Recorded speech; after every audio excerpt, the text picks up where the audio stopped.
Welcome to the Startup Funding Espresso. I'm Hall T. Martin, where we talk about how to raise funding and invest in startups and the time it takes to drink an espresso. If you have a question about startup funding or investing, please go to the website, startupfundingespresso.com, and type in your question into the chat bot in the lower right corner to receive an answer. I hope you enjoy this episode.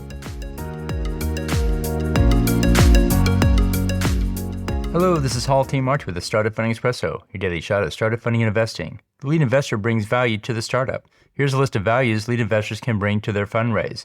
They help increase the chance of success of the fundraise. The presence of their leadership shows investors the startup has support, and they bring other investors into the fundraise. Finding additional investors is the ongoing challenge.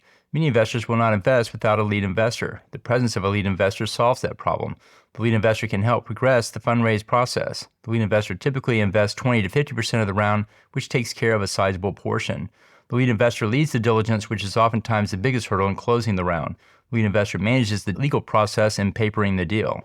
And the lead investor oftentimes forms an advisory board if there's no formal board. Finally, the lead investor negotiates the deal with the startup, which is a time saver. Thank you for joining us for the Startup Funding Espresso, where we help startups and investors connect for funding. Let's go start listening to today.